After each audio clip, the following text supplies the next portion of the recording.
He's your kinsman? Your friend? Not exactly. I need his help.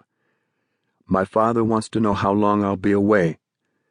7, 8 days if you have to walk the whole way from Naples, but I expect you'll get a ride in some lady's coach, a good-looking boy like you. He flashed her a white-toothed smile. If the lady's as beautiful as you, I won't mind. Off with you.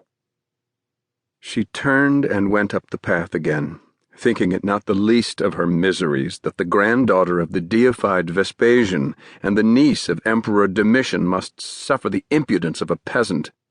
As beautiful as you? Her mirror told her how this furnace of an island was already ravaging her beauty.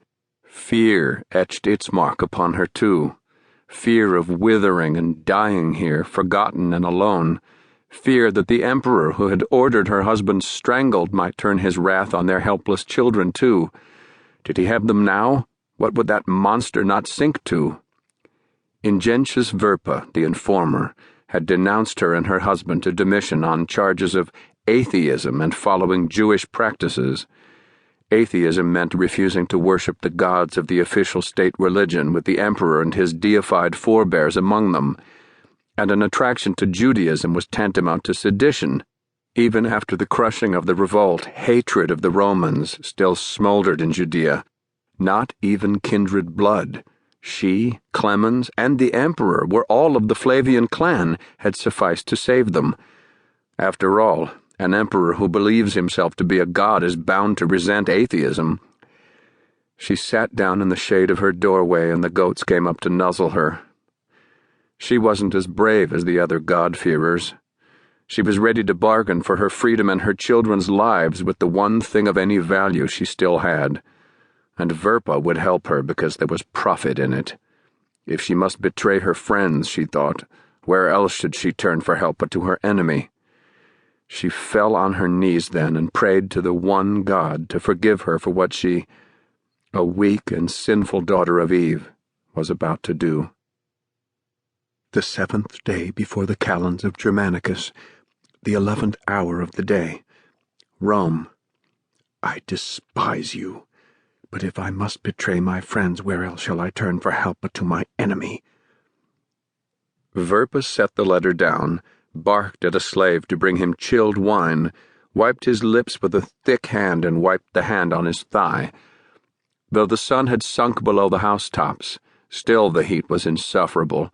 The fountains that leapt and splashed in his spacious garden did nothing to relieve it.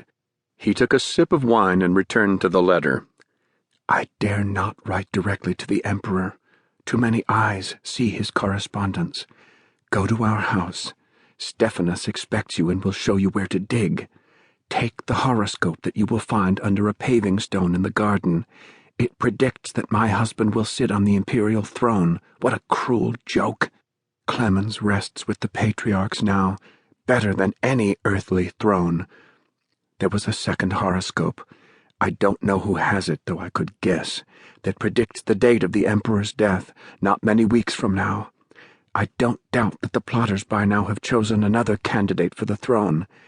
Bring my husband's horoscope to the emperor with this letter. It will convince him that I am not lying. But tell him I will give him the other names only in return for my freedom, my children, and my property. Do not try to deceive me, Verpa. I will answer no communication that doesn't bear his seal. I've no doubt he will reward you for your trouble. He pays his informers well, as who should know better than you? Farewell. Verpa allowed himself a smile of astonishment. It was seldom that he felt himself at a loss, but this had taken him completely by surprise. All the time he was preparing to denounce them for atheism, the two of them had been involved in a plot to assassinate the emperor and replace him with his cousin Clemens. It was easy to imagine how the plotters must have flattered Clemens, the last surviving male member of the dynasty, and he, that amiable sheep, had allowed himself to be persuaded despite the warnings of his hard-headed wife.